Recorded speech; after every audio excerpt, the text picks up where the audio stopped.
Muy buenos días, queridos hermanos. Dios les bendiga rica y abundantemente a cada uno de los hermanos aquí presentes. Damos también la bienvenida a todos aquellos que nos ven mediante Facebook. Somos Iglesia Cristiana Fuente de Vida. Estamos aquí, pues, hoy, Día del Señor, todos los redimidos en la casa del Señor, compartiendo en comunión los unos con los otros. Vamos a orar ahí donde estamos. Puede clamarle al Señor, pedirle su guianza en esta hora. Padre, te damos gracias después de haber exaltado tu nombre con cántico, con adoración. Señor, queremos rendir nuestras vidas, adorarte también con nuestra atención. Padre, que en esta mañana tú puedas dirigir esta sección como lo es la exposición de tu palabra. Padre, que tu Espíritu Santo pueda iluminar nuestras mentes.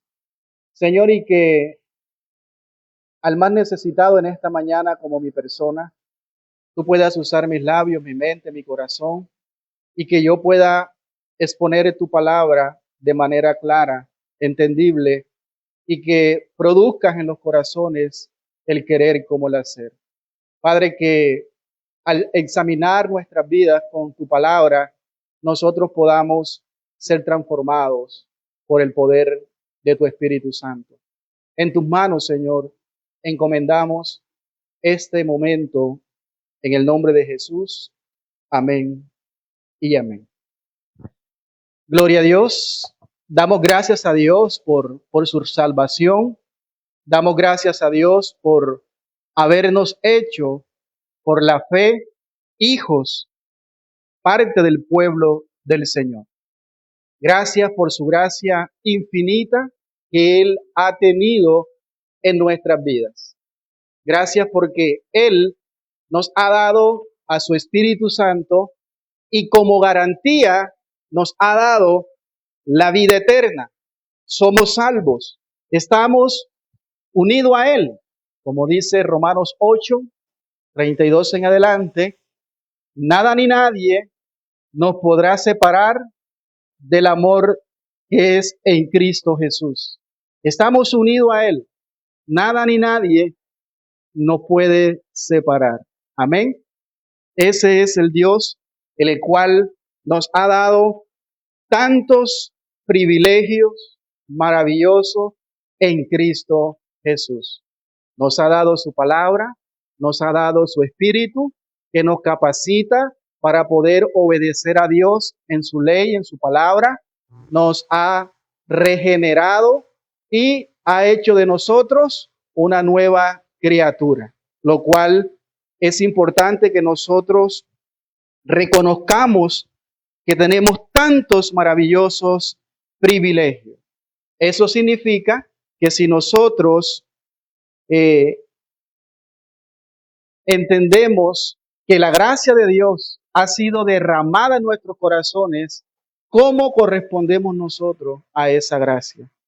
Amados hermanos, hemos sido adoptados dentro de la familia de Dios. Ahora somos sus hijos. Ahora somos miembros del cuerpo de nuestro Señor Jesucristo. Es importante resaltar también, a través de todo lo que he dicho, que no significa que nosotros podemos pecar impunemente. Eso no significa que si somos infieles y mantenemos un patrón de diversos pecados en nuestra vida, evitaremos el juicio de Dios. Porque muchas veces consideramos o creemos que por el simple hecho de ser hijos de Dios, Dios no me va a juzgar o a castigar en el día del juicio final. Si llevo una vida en diversos pecados, Dios también es fiel al bendecir a su pueblo, pero Dios también es fiel al castigar a su pueblo. Eso no se nos debe de olvidar, amados hermanos, porque la palabra es explícita y la Biblia dice, Dios no puede ser burlado. todo lo que el hombre sembrare, eso mismo también cosechará. Su juicio será imparcial. Él dará a cada uno según sus obras. Estamos en el libro de Romanos, gracias al Señor. Hemos llegado al capítulo 3 y vale la pena resaltar todo lo que hemos visto en estos dos capítulos anteriores, lo que Pablo ha expuesto. Es necesario entonces que recapitulemos todo lo que hemos visto hasta ahora. Hemos dicho que el libro de Romanos es la exposición más sublime del Evangelio de nuestro Señor Jesucristo, pero como lo hemos dicho varias veces, Pablo primeramente quiere mostrar la fealdad de la condición del hombre, de cómo es la condición de la humanidad, del ser humano. Primero quiere que reconozcamos la fealdad de las malas noticias. ¿Para qué? Para que después podamos nosotros apreciar la belleza de las buenas noticias de la salvación en Cristo. Así que primero él habla del pecado, habla de la ira de Dios, habla de que toda la humanidad es depravada, le llamamos la depravación universal. Todo esto que él ha expuesto lo ha hecho en preparación para exponer el evangelio más glorioso y sublime de nuestro Señor Jesucristo.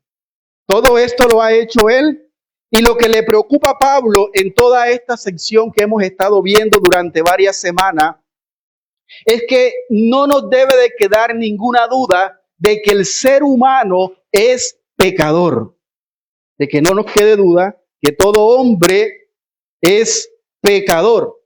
Él lo ha dicho, ya ha acusado a los gentiles, ha acusado a los judíos y ha concluido que todos estamos destituidos de la gloria de Dios. ¿Por qué? Por cuanto todos pecaron.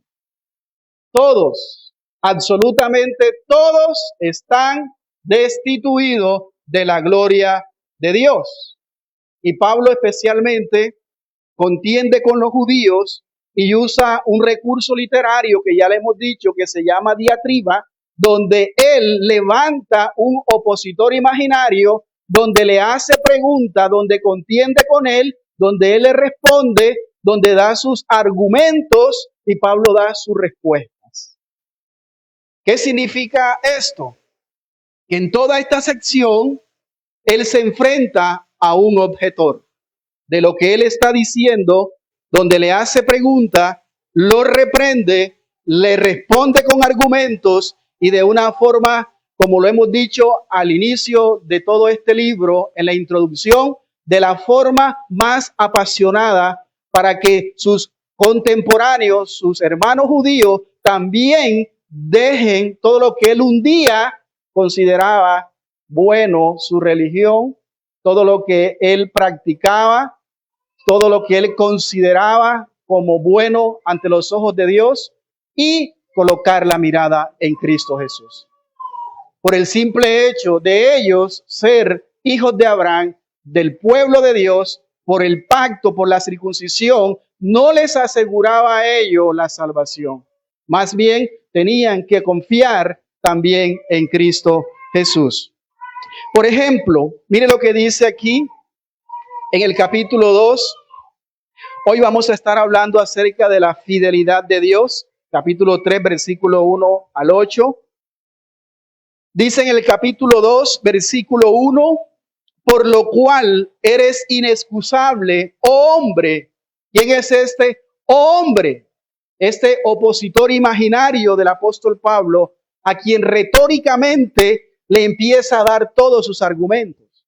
Él le dice, por lo cual eres inexcusable, oh hombre. Y en el versículo 3 dice, y piensas esto, oh hombre, tú que juzgas a los que tal hacen y haces lo mismo, que tú escaparás del juicio de Dios. Fíjese el versículo 17 del capítulo 2. He aquí, tú tienes el sobrenombre de judío y te apoyas en la ley y te glorías en Dios. Y el versículo 21 es muy claro porque dice, tú pues que enseñas a otro, ¿no te enseñas a ti mismo? Tú que predicas que no se ha de hurtar, hurtas, le hace preguntas y le responde con argumento. Pero más claro en cualquier de esta sección, de otra parte que vamos a estar dando más adelante, en estos párrafos que vamos a leer en esta mañana, del capítulo 3, del versículo 1 al 8, de este es el ejemplo claro de esta diatriba, aunque también en el griego es un poco difícil de interpretar, es un poco enrevesado. ¿Por qué? Porque es un texto bastante difícil, aunque aparentemente parezca que no es difícil de interpretar. El famoso pastor John Piper predicó durante 8 años el libro de Romanos y cuando él llegó a este texto, él quiso predicar un sermón más donde le puso por nombre ¿por qué Dios inspiró textos difíciles? ¿Por qué Dios inspiró textos difíciles? Y él da su respuesta, da sus argumentos de todo lo que él ha expuesto en el libro de Romanos.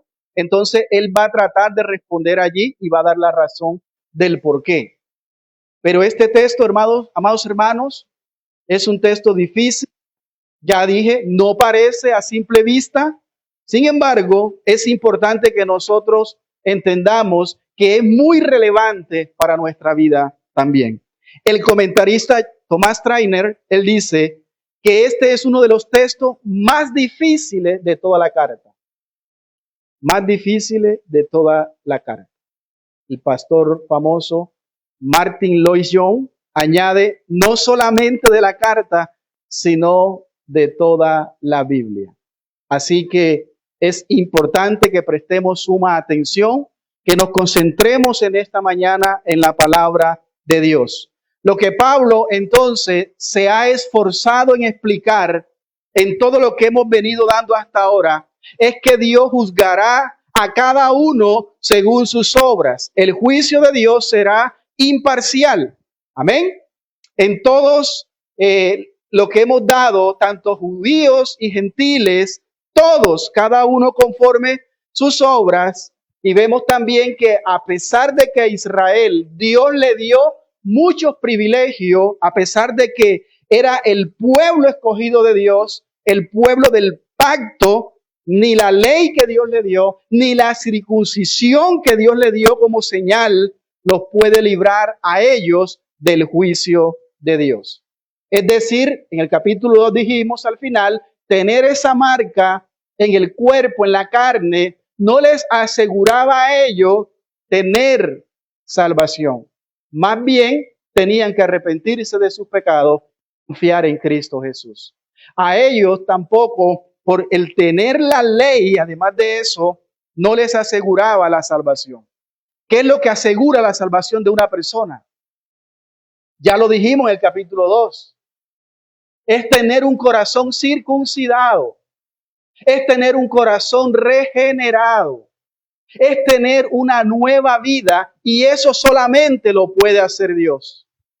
Solamente el Espíritu Santo puede capacitar al creyente a obedecer a Dios fielmente. Es lo que dice en el capítulo 2, lo hemos hablado, un corazón regenerado. ¿Cómo se muestra? Se expresa en obediencia fiel al Señor. En obediencia sincera, en obediencia genuina. Eso es lo que vale delante de Dios. Él dice allí al final del capítulo 2, versículo 28, pues no es judío el que lo es exteriormente, ni es la circuncisión la que se hace exteriormente en la carne. Y concluye en el versículo 29, sino que es judío el que lo es en lo interior.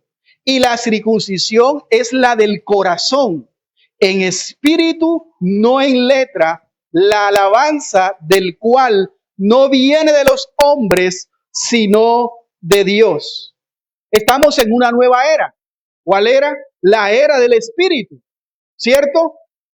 Que circuncida, que regenera nuestro corazón, nos hace apto para obedecer la ley de Dios. Ahora, cuando el judío escucha estas palabras que Pablo está exponiendo, él debe de reaccionar y tiene que objetar lo que está diciendo Pablo. ¿De qué estás hablando, Pablo? ¿Cómo es que te refieres de que a pesar de que nosotros, siendo el pueblo elegido de Dios, siendo el pueblo del pacto, tenemos tantos privilegios, tenemos la ley, tenemos promesas? Y presenta varias objeciones. Estas objeciones le dan a Pablo la oportunidad de anticipar algunos temas que vamos a tratar a mayor profundidad cuando lleguemos a Romanos capítulo 9, capítulo 10, capítulo 11, donde una vez también ya lo hemos predicado, donde Pablo va a exponer todos los privilegios que Dios le dio a Israel. Pero en esta sección de esta mañana, solamente él comienza enumerando y diciendo primero, y se queda allí, que le fue confiada la palabra de Dios. Y comienza a presentar varios argumentos. Solamente se queda en el primero, en lo principal, en lo primordial. Entonces, la pregunta central de este texto que vamos a ver hoy es cómo se relaciona la incredulidad de Israel con la fidelidad de Dios. ¿Cómo se relaciona la incredulidad de Israel con la fidelidad, con la justicia de Dios? Además, de manera más profunda, ¿cómo se relaciona el pecado del ser humano con los planes de Dios? ¿Cómo se relaciona el pecado del ser humano con los planes de Dios? Son preguntas profundas que Pablo responde en este debate con un judío imaginario. Y es muy interesante porque hace varias semanas yo leía lo que dice un comentarista, James Dunn. Él dice, el interlocutor de Pablo era Pablo mismo, el fariseo inconverso, en otras palabras, Saulo el fariseo. Y el apóstol Pablo debaten entre sí en el texto que vamos a ver en esta mañana acerca de la fidelidad de Dios a Israel. Cabe de hacer una pregunta en esta mañana para todos los que estamos aquí. ¿Es justo Dios al castigar a Israel?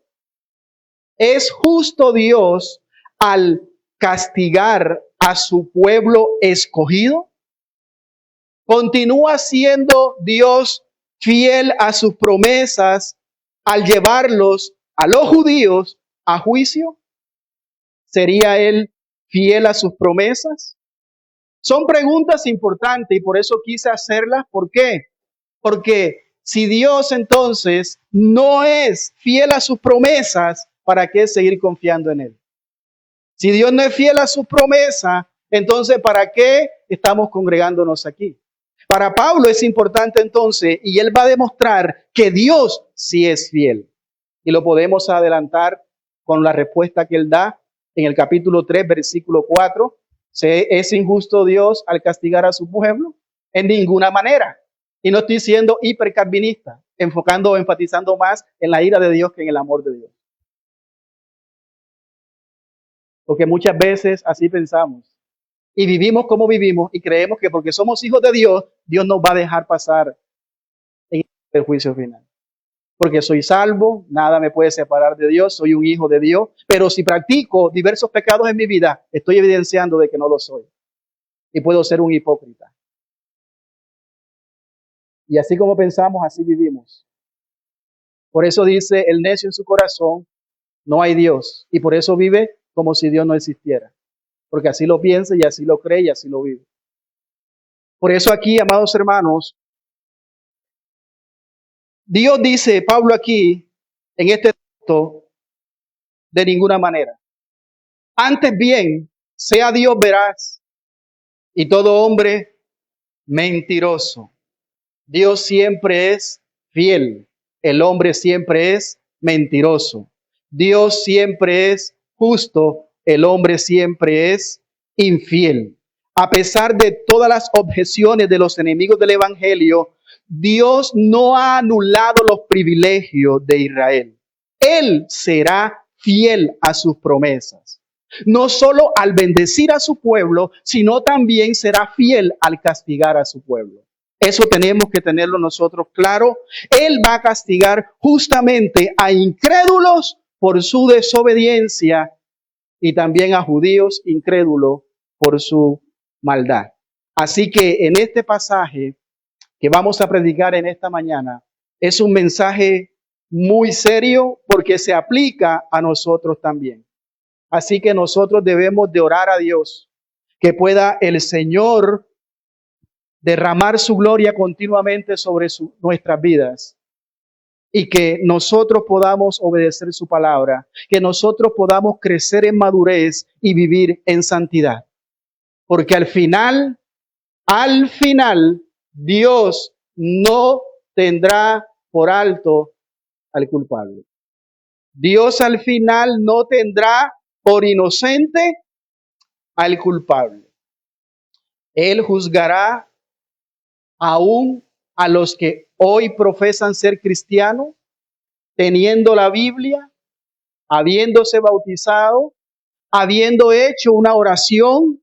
Si llevan un patrón desordenado de pecado, serán juzgados al final y lanzados al fuego eterno. Sé que suena un poco incómodo, chocante, pero es lo que dice la palabra de Dios.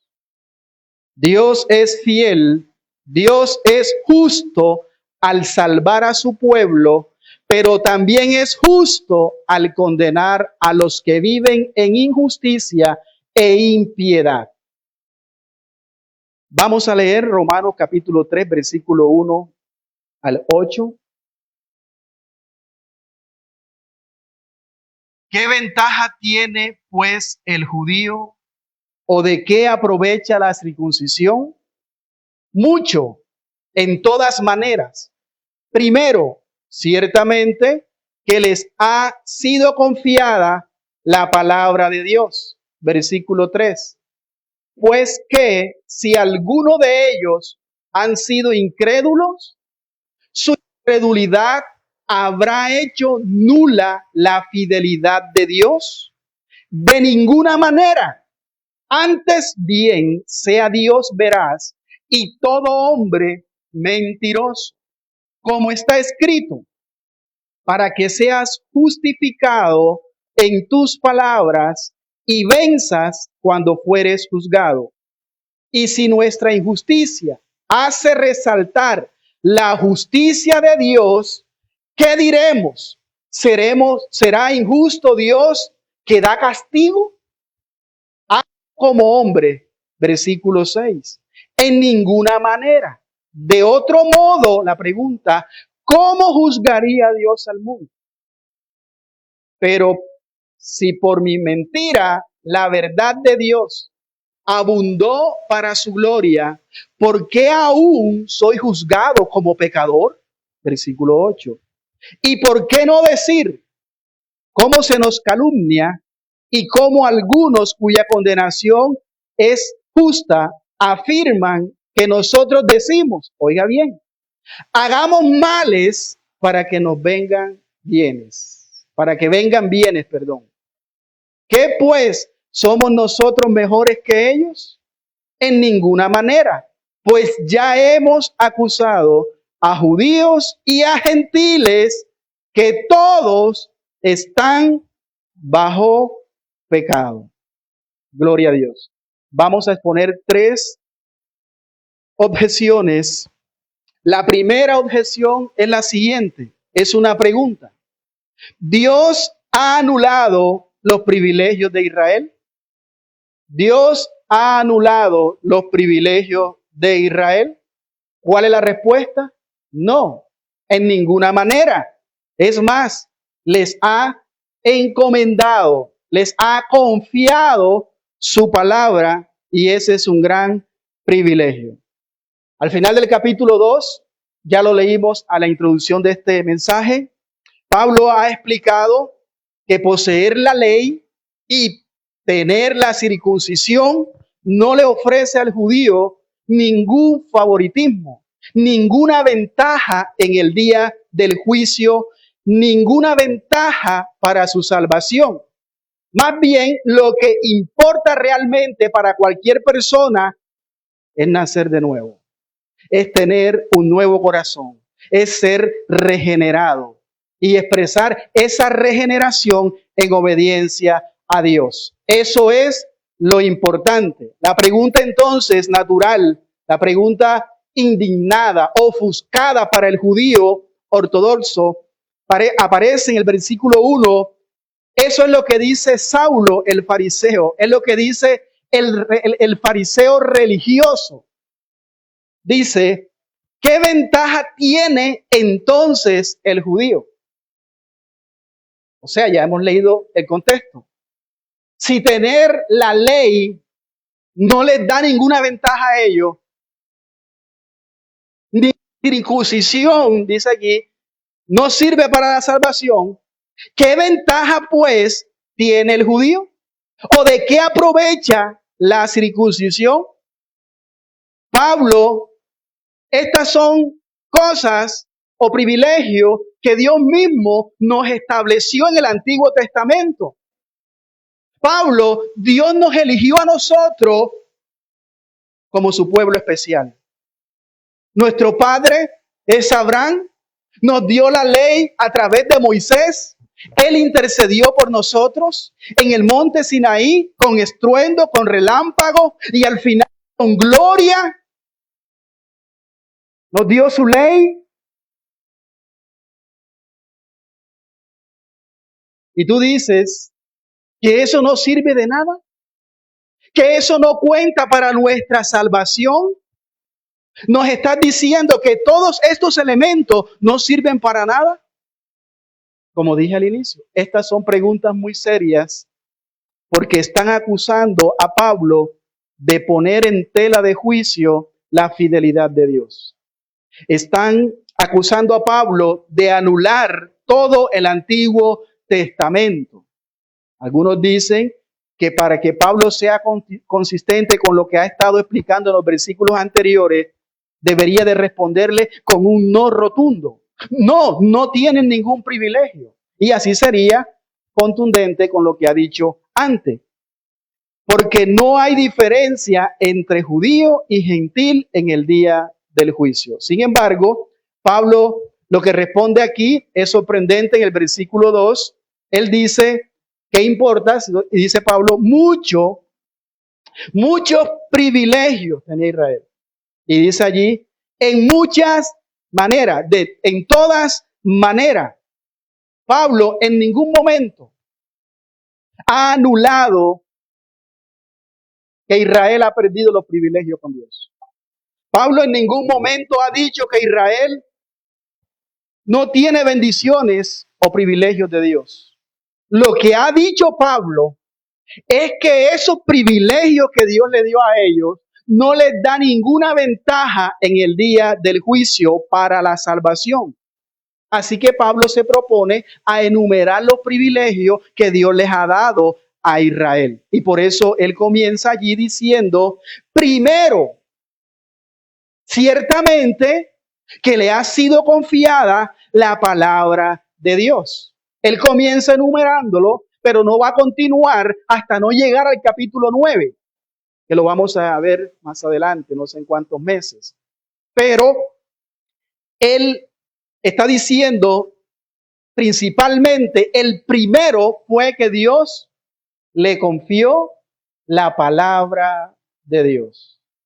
Vamos a leer el capítulo 9 un momento para ver cuáles eran esos privilegios. Romanos 9, capítulo 4, dice los privilegios de Israel, que son israelitas, de los cuales son la adopción, la gloria, el pacto, la promulgación de la ley, el culto y las promesas. Estamos leyendo los privilegios.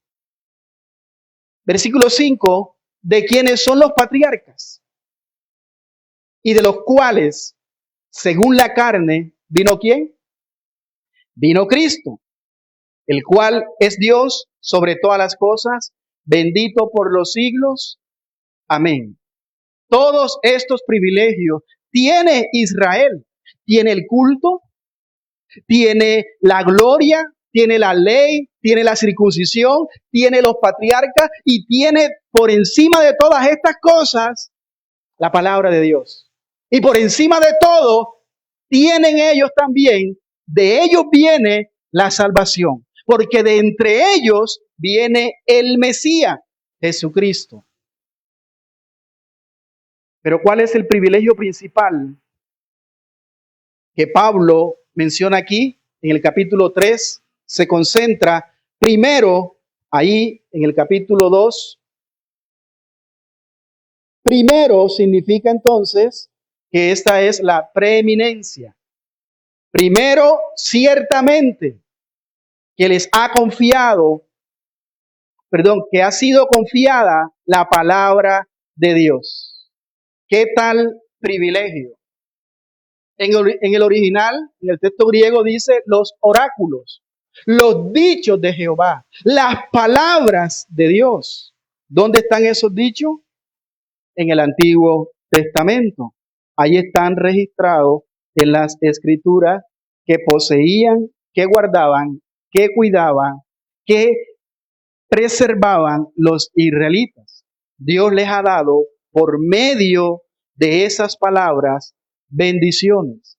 Dios les ha dado promesas. Dios les ha dado leyes que ellos debían de atesorar y debían de obedecer. Y es algo que los diferencia a ellos de todos los pueblos y de las naciones, es el privilegio de que Dios los escogió a ellos para que por medio de Israel conociéramos la voluntad de Dios. Amén. ¿Por qué? Mire lo que dice en Deuteronomio capítulo 4, versículo 8. ¿Y qué nación grande hay que tenga estatutos y juicios justos, como es toda esta ley que yo pongo hoy delante de vosotros? Pregunta, ¿hay alguna nación que tenga leyes y mandamientos y estatutos, que tenga todos estos grandes privilegios? Eso es lo que está diciendo Moisés aquí. En ninguna manera, ninguna. Salmo 147, versículos 19 y 20. Ha manifestado sus palabras a Jacob, sus estatutos y sus dichos a Israel. Versículo 20. ¿No ha hecho así con ninguna otra de las naciones? Y en cuanto a sus juicios, no los conocieron. Y termina con un aleluya. Gloria a Dios, que nos ha dado su palabra.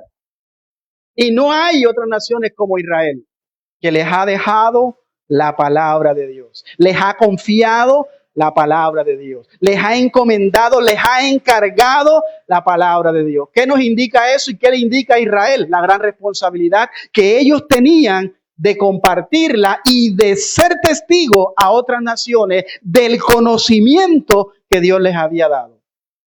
Dios, a través de Israel, nos mostró la salvación. Dios, a través de Israel, nos mostró cómo debemos de adorarle, cómo debemos de acercarnos a Él. Por medio de Israel, conocemos la bendición que se cumplirían en Cristo Jesús. Por medio de Israel. Dios los separó a ellos, hizo un pacto con ellos por medio de Abraham, los convirtió a toda la nación de Israel en un canal de bendición para todas las demás naciones. La pregunta aquí es, ¿de qué forma Dios los tomó a ellos para ser de bendición? Lo acabé de decir, dándoles a conocer a todos la voluntad de Dios. Dándonos, encomendándoles a ellos entonces, confiándoles su palabra. Así que Israel sí tiene muchos privilegios y el principal es que ellos son los guardianes de la palabra de Dios. Dios inspiró a los judíos a escribir todo el Antiguo Testamento. Inspiró a escribir la palabra de Dios. Los inspiró a ellos entonces, a cada persona que ha escrito la Biblia, todos los libros de la Biblia han sido judíos. Por eso es que tenemos la voluntad de Dios delante de nosotros, la palabra de Dios. Nosotros también somos el pueblo del libro, de la palabra de Dios. Tenemos que también ser testimonio a los demás de lo que Dios dice en su palabra. Dios les inspiró a ellos para que tengamos su voluntad y es un gran privilegio y gran bendición para nosotros y para Israel.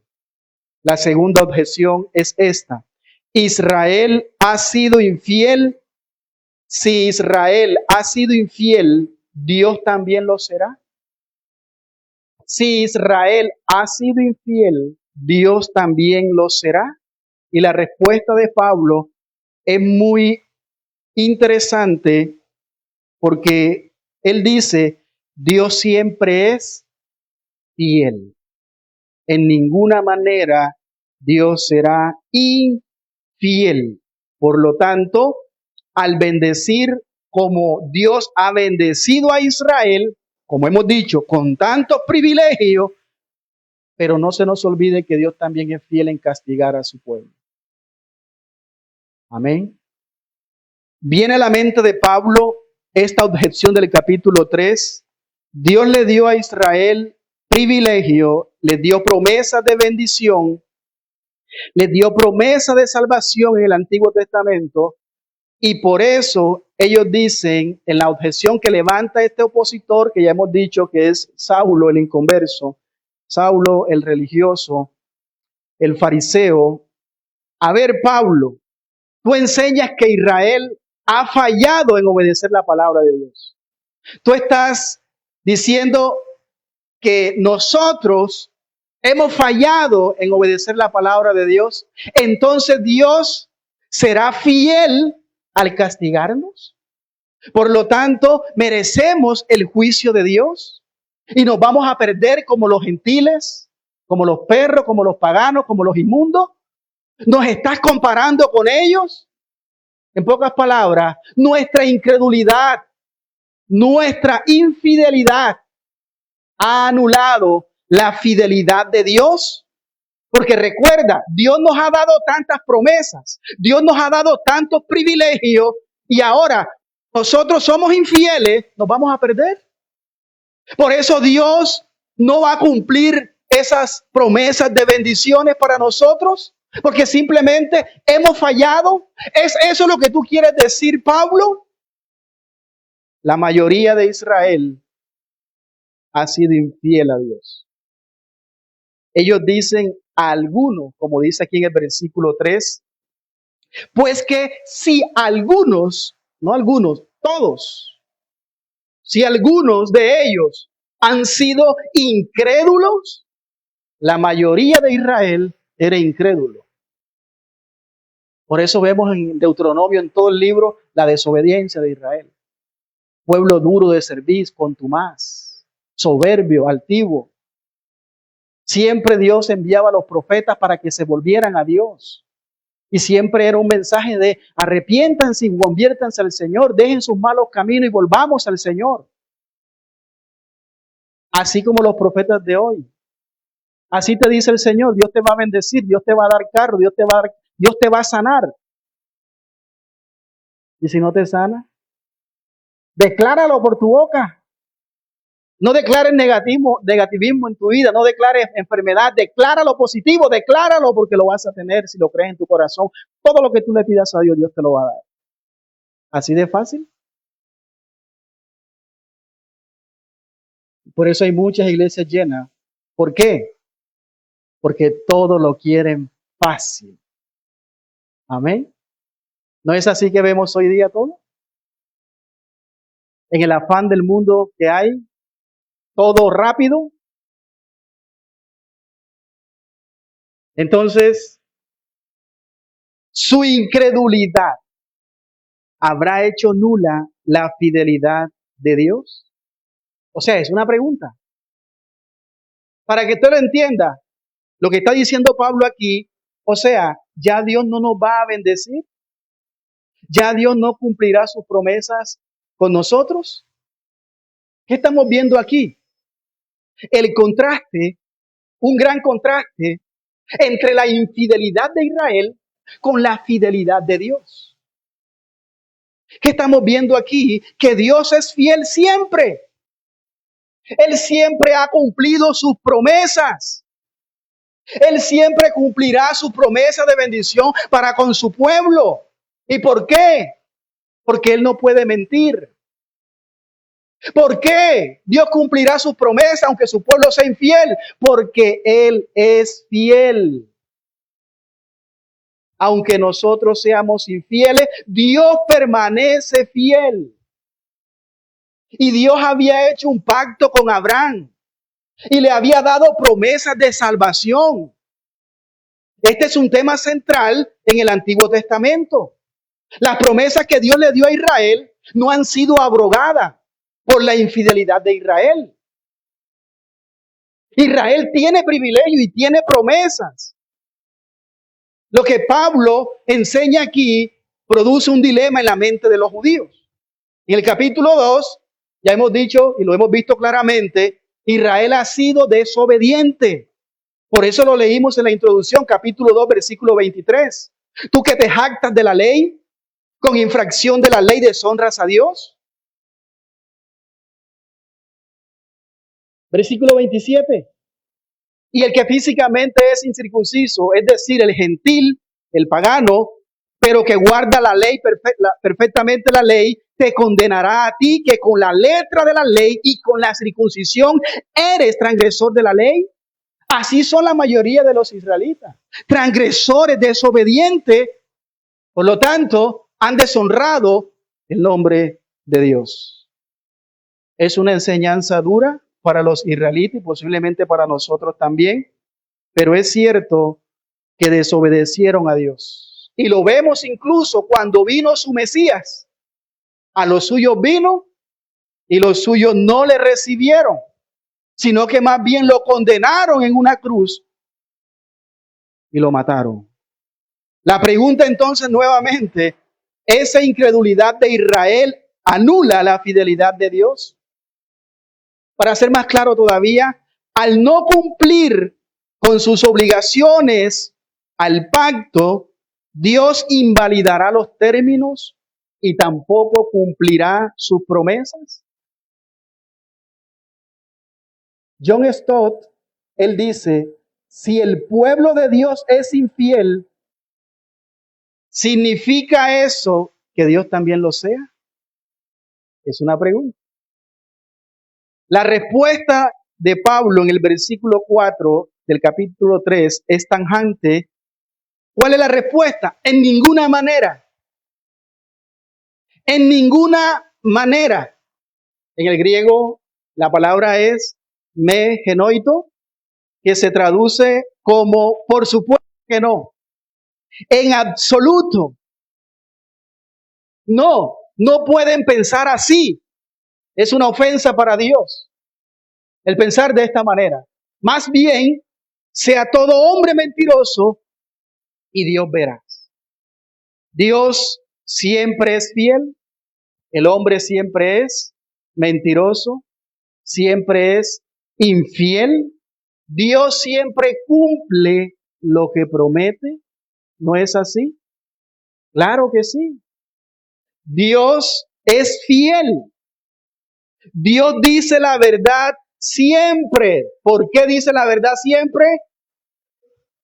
Porque esa es su naturaleza. No como el padre de mentira, que no puede hablar verdad. Porque cuando habla, cuando abre su boca, habla engaño, porque esa es su naturaleza. Y por eso hay cristianos que se han dejado engañar de él. Cuando están sacando demonios, le preguntan, ¿y de dónde eres? ¿De dónde vienes? ¿Cómo entraste aquí? ¿Usted cree que él le va a decir la verdad? Si Él es el padre de mentira. El único que habla verdad, porque es su naturaleza, es Dios. Y lo que Dios promete, lo cumple.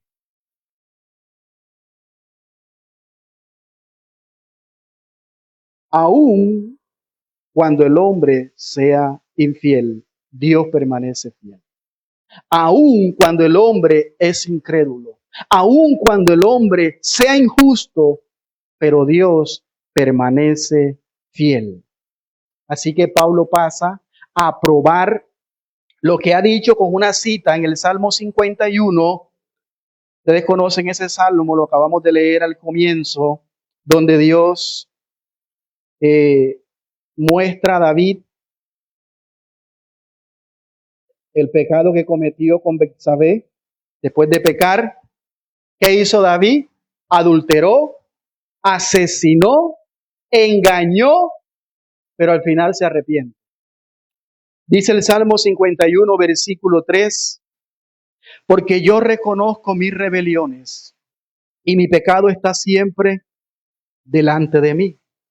Específicamente el versículo 4, contra ti solo he pecado y he hecho lo malo delante de tus ojos, para que seas reconocido justo en tu palabra y tenido por puro, ¿en dónde? En tu juicio. ¿Qué está diciendo David? David está reconociendo su pecado. Él está confesando que ha hecho mal, que ha ofendido a Dios y que ha transgredido la santidad de Dios. Él dice, he pecado. Él había pecado contra Urías, engañándolo y asesinándolo. Había pecado contra Betsabé, porque cometió adulterio con ella.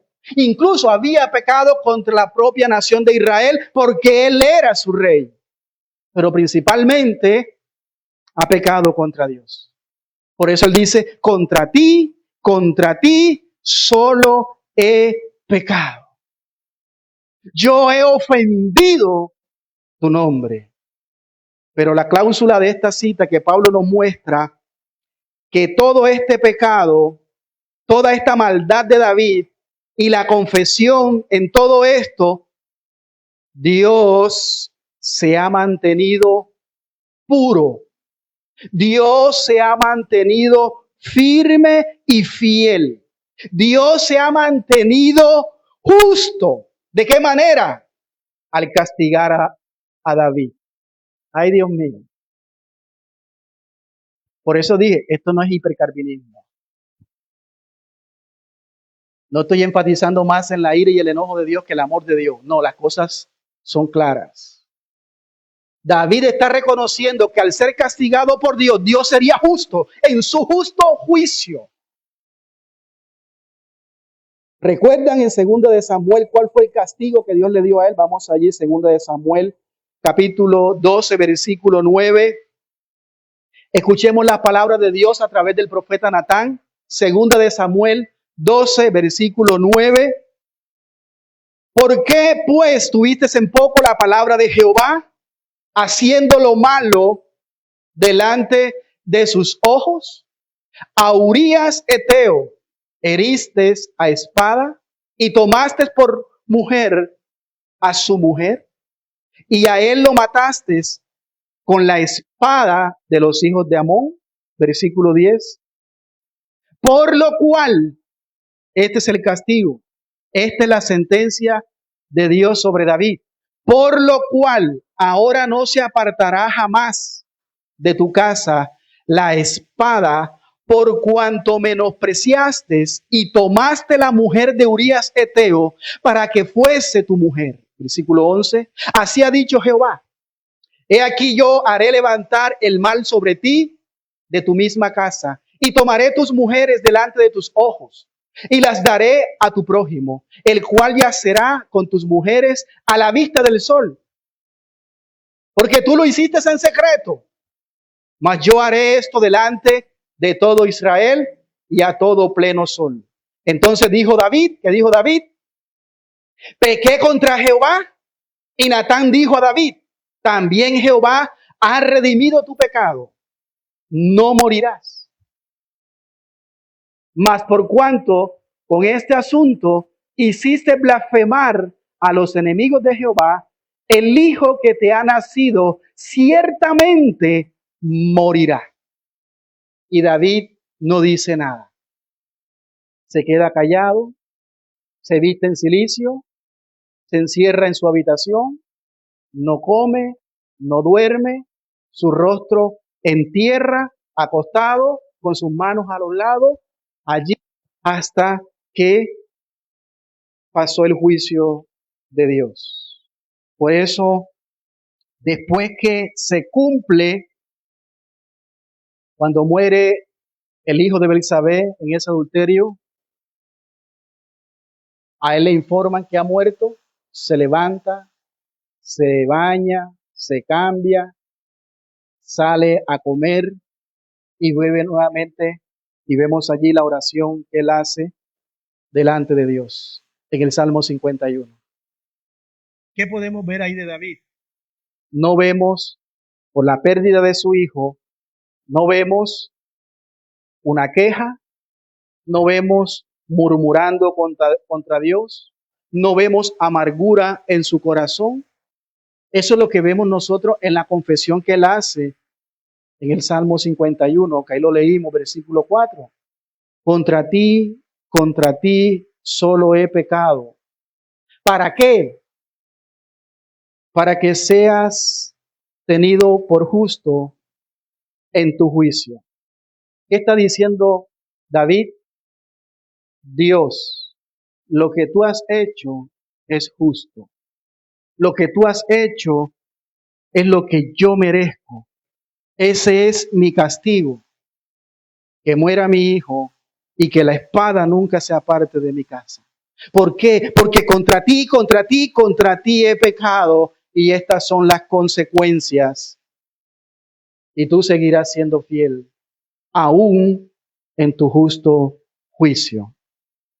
He hecho lo malo delante de tus ojos para que sea reconocido justo en tu palabra y tenido por puro en tu juicio. En todo lo que tú me has hecho, me has castigado, tu sentencia contra mí, pero tú has sido justo, has sido fiel, has sido puro. Ahora, lo que Pablo va a hacer aquí parece algo inesperado, porque Pablo, miremos bien, él está enseñando a que a pesar de que David fue infiel, Dios se mantuvo fiel a su palabra. Cuando David fue infiel, Dios fue fiel. ¿Y cómo Dios fue fiel? Castigando a David. ¿Cómo Dios fue fiel? Castigándolo por su pecado. Es por eso que Dios castigará el pecado del hombre. Porque si Dios no castiga el pecado del hombre, sería un Dios no justo ni amoroso. No fuera Dios. Porque esa no es su naturaleza. Él es justo, Él es fiel. Y la Biblia dice, al que Él toma por hijo, castiga, corrige, disciplina. Por eso, amados hermanos, la palabra de Dios incluye bendiciones de promesas, pero también advertencia de juicio. Y si Dios cumple las bendiciones, si Él es fiel en cumplirlas, por cuanto Él cumple su juicio también a los que pecan, Él será fiel también en su castigo. Eso es lo que dice la palabra y lo estamos leyendo en esta mañana. Tomás Trainer dice así: la fidelidad de Dios no puede estar confinada a su justicia salvadora. La fidelidad de Dios no puede estar confinada a su justicia salvadora. Dios también es fiel a sus promesas cuando castiga a su pueblo. Dios también es fiel a sus promesas cuando castiga a su pueblo. Entonces, Israel tiene muchos privilegios porque es el pueblo de Dios, no ha perdido el lugar especial que Dios le ha dado a Israel, porque recuerde, para Israel hay un futuro glorioso, como lo dice en Romanos 11, pero ninguno de esos privilegios los protege del juicio de Dios. Ninguno de esos privilegios los librará de la condenación de Dios, recuerde bien, por su pecado. Y Pablo lo ha dicho en el capítulo 2 y aquí también lo está recalcando. Ningún judío puede presumir y decir: yo soy israelita, miembro del pueblo de Dios y voy a ir al cielo, haga lo que haga. Porque Dios es fiel y Dios no me va a castigar. Y si me castiga, Él es infiel a su palabra. Porque eso es lo que dice, Él lo que promete lo cumple. Y nosotros, recuerda, somos hijos de Abraham. Nosotros somos el pueblo del pacto. Él fue quien lo hizo con nosotros. Y Él ha prometido salvarnos. El mismo Pablo dice al final del capítulo 2, versículo 10, que ningún judío puede presumir esto. Si es pecador, Dios lo va a castigar. Y al castigarlo está siendo fiel a su palabra, porque es lo que Él dice y lo que Él hará. ¿Qué dice en el versículo 9 de Romanos 2? A los que hacen ¿qué? A los que hacen lo malo, tribulación y angustia, sobre todo ser humano que hace lo malo. Al judío primeramente y también al griego. Pero gloria y honra y paz a todo el que hace lo bueno, al judío primeramente y también al griego. Entonces, en el juicio final, Dios castigará a los incrédulos lanzándolos al infierno. Y aún así, si en ese día Dios nos sorprende lanzando a uno que nosotros no esperábamos, porque aquí se mostró piadoso, se mostró dadivoso, en buenas obras, la fidelidad de Dios no habrá cambiado, sino que se cumple lo que Pablo dice aquí. ¿Qué dice Pablo? Sea Dios veraz y todo hombre mentiroso. Lo que quiere decir es que al castigar al culpable, Dios es justo. Él sabe que es culpable porque Él conoce su corazón, pero Dios sigue siendo fiel. El hombre se va al infierno porque él mismo toma su decisión y porque vive en su pecado y no está dispuesto a renunciar. Dios los deja en su pecado, pero el hombre es responsable. Eso siempre lo hemos dicho, lo predicamos en el capítulo 9 y 10. La soberanía de Dios en el juicio de Dios al salvar, pero también la soberanía de Dios al condenar.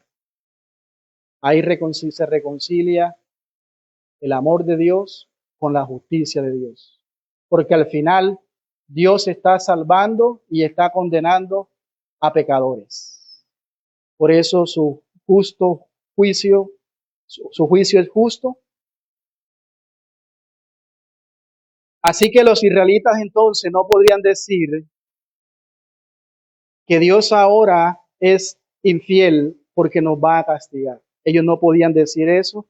Dios es fiel al bendecir y Dios es fiel al castigar porque Él conoce nuestros corazones a la perfección. Finalmente, para terminar, la tercera objeción. Si la injusticia del hombre magnifica la justicia de Dios, pequemos. Si la injusticia del hombre magnifica la justicia de Dios, pequemos. O sea, si nuestro pecado hace que Dios se vea más justo, más puro, más fiel, entonces pequemos para que su gloria sea resaltada. ¿Cuál es la respuesta de Pablo? El juicio de Dios contra el pecado será justo. Así que, querido hermano, seamos justos. Miremos la objeción del capítulo 3, versículo 5. Y si nuestra injusticia hace resaltar la justicia de Dios, ahí está la pregunta, ¿qué diremos? ¿Será injusto Dios que da castigo? Algunos quieren ese Dios de amor, al Dios Papá Noel. Pero Dios también es un Dios de juicio y es un Dios que da castigo. Amén. Dice aquí, es algo directamente relacionado con lo que acaba de decir. Pablo ha dicho que Dios al castigar el pecado se mantiene fiel. Es más, lo que hace resaltar esta declaración de propósito está en el versículo 4, donde dice, para que seas justificado, ahí al final del capítulo, del versículo 4, para que seas justificado en tus palabras. Eso lo está diciendo David. David casi pareciera estar diciendo que él pecó para que Dios al castigarlo sea justo. Pareciera. Entonces, algunos acusadores de Pablo se burlaban de él y le decían, entonces Pablo, nuestro pecado, nuestra injusticia, nuestra infidelidad, hace resaltar la justicia de Dios. La magnifica, glorifica la justicia de Dios si es que nosotros pecamos.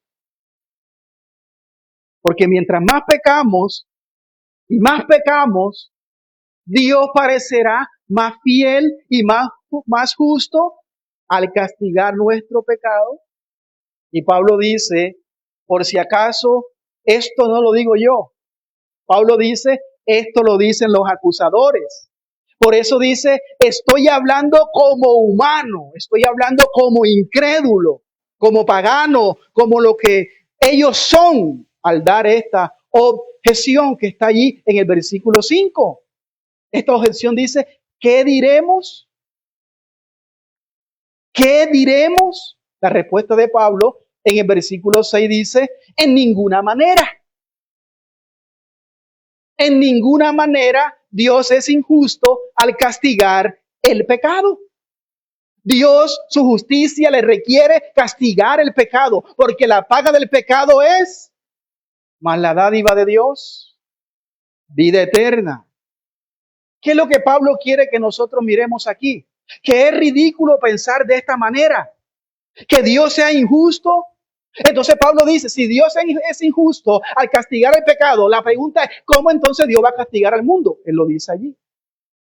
De otro modo, ¿cómo juzgaría Dios al mundo si es que Dios es injusto? O sea, no puede. Gloria a Dios, que Dios no es como los jueces de esta tierra, que se dejan sobornar, que se dejan comprar.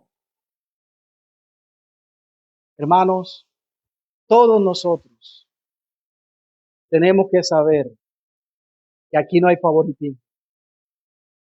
Que al final, como estudiábamos el viernes, algunos se salvarán desde jóvenes. Dios llama a uno siendo niño, otros siendo adolescentes, otros siendo hombres, otros siendo mayores. A unos les da el privilegio de cuando está en una UCI, segundos antes de morir, el arrepentirse, aunque su vida haya sido depravada y la haya disfrutado como el hombre hoy quiere disfrutar su vida, Dios lo va a recompensar a él, aunque usted haya sido cristiano salvo desde 10, 12, 20, 30, 50 años de servicio a Dios, y nos va a dar lo mismo, la vida eterna. Amén. Entonces, aquí no hay favoritismo. Aquí nadie tiene ventaja. Y eso es lo que Pablo está diciendo aquí. Mire lo que dice de otro modo, ¿cómo juzgaría Dios al mundo si es que Dios es injusto? Vamos rápidamente. Génesis capítulo 18, versículo 25, dice, lejos de ti el hacer tal que hagas morir al justo con el impío y que sea el justo tratado como el impío. Nunca tal hagas. El juez de toda la tierra, dice allí, no ha de hacer lo que es justo. Es una pregunta. Claro que sí. Claro que él va a hacer lo que es justo. Entonces lo que Pablo quiere decir es que que pensar de esta manera es una manera ridícula, porque están ridiculizando a Dios, porque al decir que pequemos y pequemos y pequemos para que la gloria de Dios sea resaltada, eso es lo que ellos están con este argumento que Pablo levanta, es que nosotros pecamos toda nuestra vida y lo hicimos para glorificar tu nombre, para que tu justicia sea resaltada y por eso hemos pecado. Y si tú nos castigas, entonces vas a ser injusto, porque nosotros te hemos hecho quedar bien delante de todos. Por eso al final del capítulo 3, versículo 5, dice, ¿será injusto Dios que da castigo? ¿Será injusto Dios que da castigo? No, no es injusto. Si Dios fuera injusto, versículo 6 por eso dice, ¿cómo juzgaría el mundo? Él juzgará el mundo con justo juicio. Lo hará con justicia, sin imparcialidad, con imparcialidad. Y vemos aquí, entonces, los versículos 7 y 8, va a usar la primera persona singular, el yo, porque él va a continuar hablando allí en el versículo 7. Él dice, pero si por mi mentira, o sea, él está estas objeciones como incrédulo, dice, pero si por mi mentira, es decir, yo vivo una mentira, si yo vivo en injusticia, pero si por mi mentira la verdad de Dios abundó para su gloria, ¿por qué aún soy juzgado como pecador? Lo que dijo ahorita, o sea, entre yo más peco y más miento, más la justicia de Dios se mostrará más gloriosa, más sublime, porque me castigará con justicia en el juicio con fidelidad. Entonces, mejor no me castigue porque te hice ver también delante las otras naciones. Por eso dice allí, porque soy castigado como si fuera, ¿por qué aún soy juzgado o castigado como pecador? Versículo 8. ¿Y por qué no decir? Hay un paréntesis allí y dice, ¿y por qué no decir? Y al final dice, hagamos males para que vengan bienes, porque el fin de nuestro pecado es la gloria de Dios. El fin de nuestro pecado tiene un buen final. Eso es lo que está diciendo Pablo aquí. Pablo dice que ellos, a través de esta enseñanza, pensar de esta manera es inmoral. Algunos se han preguntado por qué Pablo no responde esta objeción. Y Pablo, pues lo dije ahorita, quizás considera esta objeción como tan absurda que ni siquiera él se digna en responderla. ¿Por qué? Porque pensar de esta manera muestra la perversidad de la manera de pensar del hombre común, del hombre natural. Una vez nosotros aceptamos la revelación de que el juicio de Dios al final será justo, no hay más nada que decir. Por eso dice Pablo, toda boca se cerrará de modo que nadie tenga excusa, porque Dios es justo y su juicio será justo. ¿Qué más hay que decir? Nada. Simplemente hay que creerlo por fe. Dios juzgará de toda forma a gentiles y judíos de forma imparcial. Por eso toda boca se cerrará delante de él. Ya hemos dicho, Dios juzgará a cada uno según sus obras. La justicia de Dios entonces es incuestionable. Nadie puede decir nada, ni nadie puede objetarle. Más bien, estaríamos blasfemando de Dios el pensar de esta manera. Estamos hablando, como dice Pablo, como simples humanos, con una mente corrupta, depravada y con un corazón no regenerado. Y precisamente lo que está en el paréntesis es importante porque Pablo dice en el versículo 8, ¿y por qué no decir cómo se nos calumnia? O sea, estos están calumniando a Dios. Dice aquí, están calumniando, dice Pablo, y como algunos cuya condenación es justa. O sea, son incrédulos. ¿Quiénes? Los que hablan de esa forma y su condición la condenación, la tienen bien merecida. ¿Qué es lo que enseña este párrafo aquí? Dice, cómo se nos calumnia y como algunos cuya condenación es justa, afirman que nosotros decimos, ahí está la calumnia, los judíos incrédulos entonces están bajo la ira de Dios, igual que los gentiles incrédulos. Si esto es así, ¿qué de la elección de Israel? ¿Qué de las promesas, de los privilegios, del pacto, de la bendición? Uno podría esperar que Pablo diga aquí, ¿saben qué? Esto es bien fácil, pero para Israel ya no tienen ningún privilegio. Estoy diciendo lo que Pablo podría decir, no estoy diciendo yo esto. Israel no tiene ningún futuro, Israel no tiene ninguna bendición, ellos ya no tienen ninguna promesa. Pero eso no es lo que hace Pablo. Lo que dice Pablo es que Israel, por la gracia de Dios, tiene privilegio y tiene promesas y Dios cumplirá cada una, lo cual significa que el pueblo de Israel recibirá bendición, pero también significa al mismo tiempo que Dios será justo al condenar a todos los judíos incrédulos y que por el simple hecho de que ellos sean judíos, se van a salvar.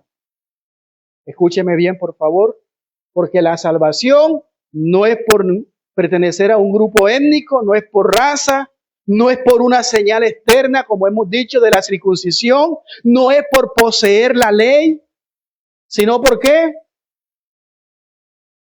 Por tener un corazón circuncidado, por tener un corazón regenerado, por tener un espíritu nuevo, el Espíritu Santo. Así es la salvación. Pero a Israel, ninguno de sus privilegios los librará del juicio de Dios. Dios se mantendrá siempre fiel a sus promesas de bendición, pero también a sus promesas de maldición. Concluimos, hermanos.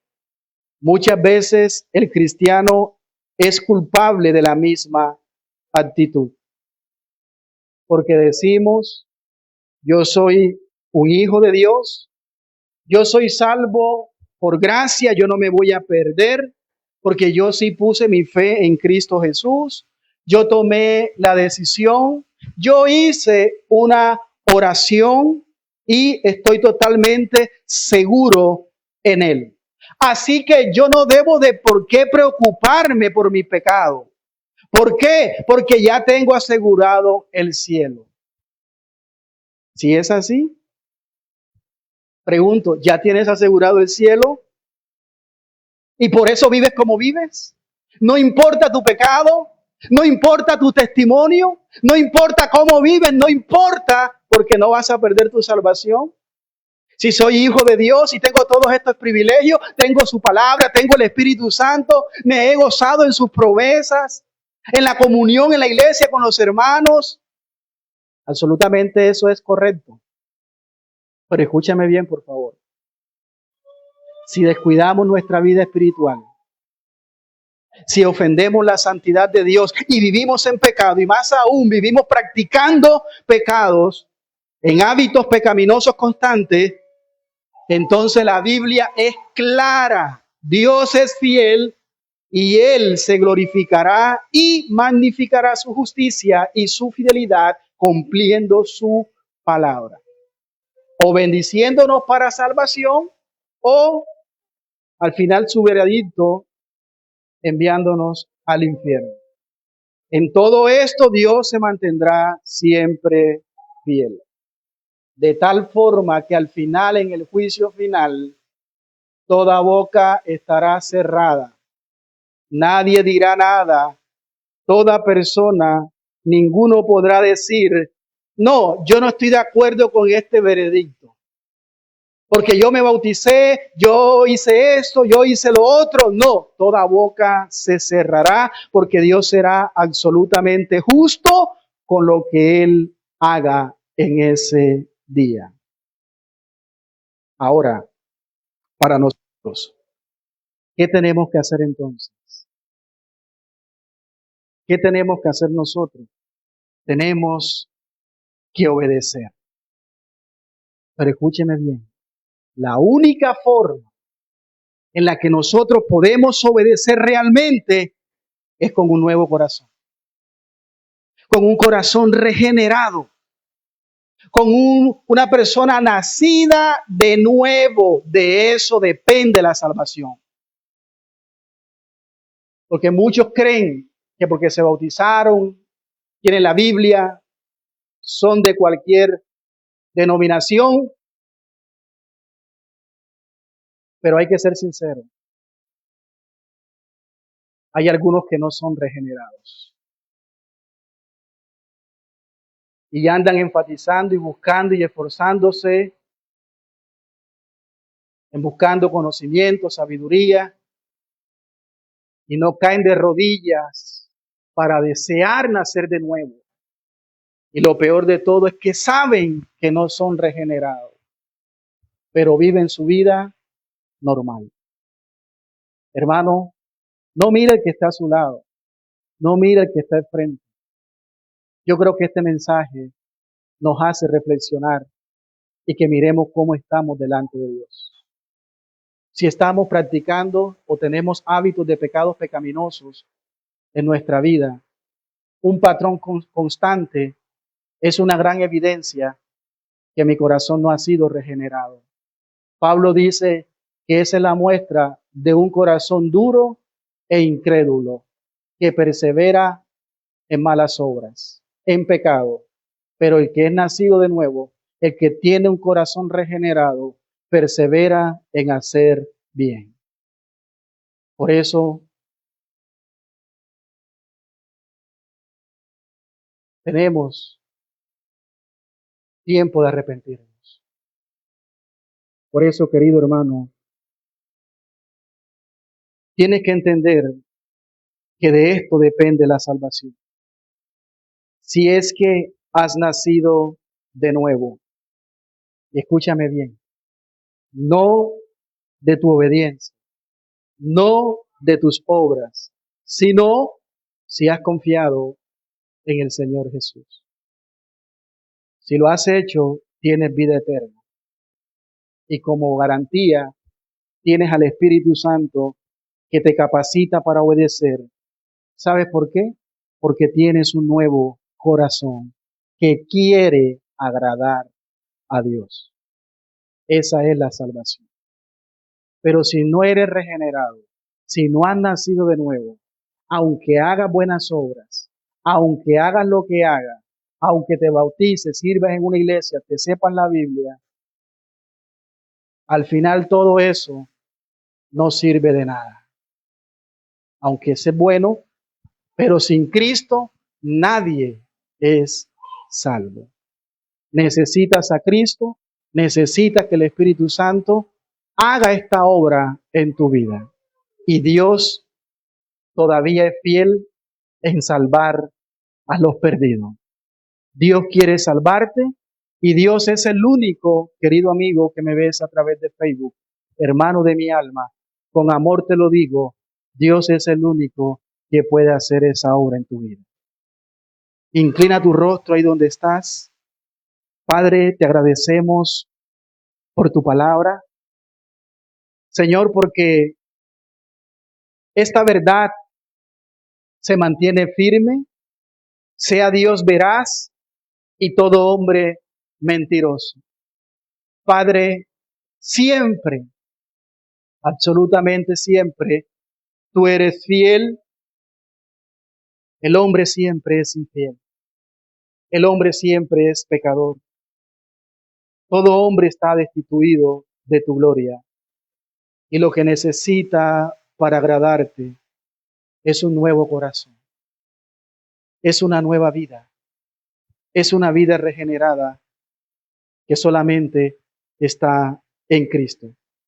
Señor, te pido por cada uno de los hermanos presentes, de los amigos, te ruego que des convicción de pecados a aquellos que todavía no son hijos tuyos, Señor. Que les otorgue esa salvación, esa fe salvadora, y aquellos que están viviendo lejos de ti, que tienen una vida muerta en delitos y pecados.